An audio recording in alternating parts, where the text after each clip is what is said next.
en creusant aujourd'hui dans un mur en pierre sèche. Voilà sur quoi on est tombé.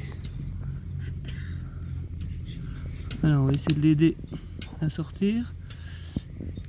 Elle est comme les ours en fin d'hiver. Hein. Elle est en sortie d'hibernation. Je sais pas si vous l'avez déjà reconnu. Alors j'espère que c'est pas pris un coup de pierre parce que j'ai mis un coup de pierre pour démonter le mur. Alors je vous dis pas ce que c'est, il y en a peut-être qui ont déjà deviné. On voit les couleurs. Allez. Elle est prise derrière une pierre. On va essayer de la sauver sans trop brusquer les choses. C'est très fragile. Alors on va être obligé de démonter le mur un peu plus loin. Là c'est du sable qui tombe dessus. C'est pas très grave. Il faudrait pas qu'il y ait une grosse pierre qui tombe dessus, donc on va démonter délicatement. Et tiens, elle est où?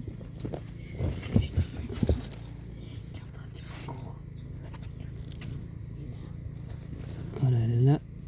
Ça y est. Oh, mais elle est complètement enfouie. Ouais, alors, là j'ai enlevé la pierre qui l'a coincée. Normalement, elle va venir. Oh, la moitié est morte. Oh, voilà. Elle n'est pas foutue. Oh là là, elle est énorme. Voilà, regardez comme elle est belle. Donc ça a l'air d'être une femelle. Hein. Voilà, donc elle sort de l'hibernation. Alors on va l'amener dans la mare pour la nettoyer, voir un peu à quoi elle ressemble.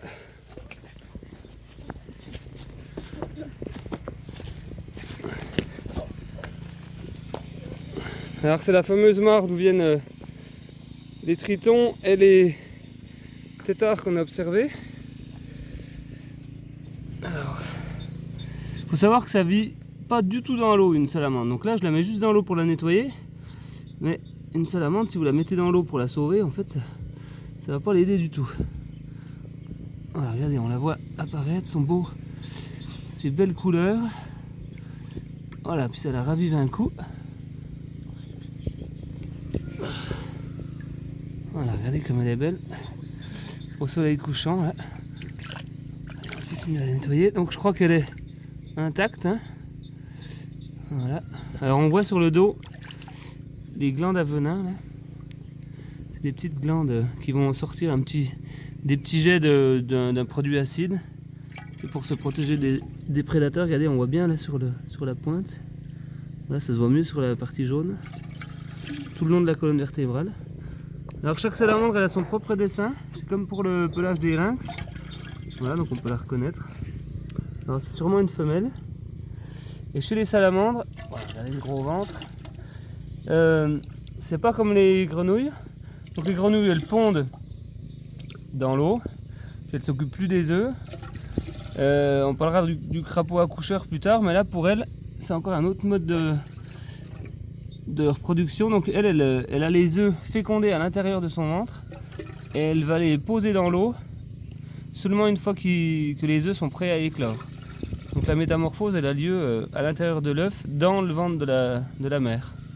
Voilà, donc dès qu'ils seront prêts à éclore, elle va aller dans un point d'eau pour les déposer.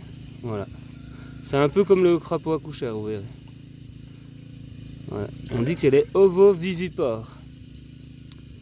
Bon, ben on va la remettre entre deux pierres, qu'elle finisse de se réveiller tranquillement, mais en tout cas elle est sauvée.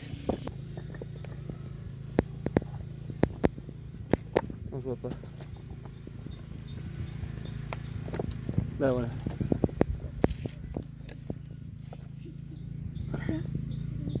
Vas-y. Tu me laisses descendre. Oh oh. Voilà, la voilà repartie.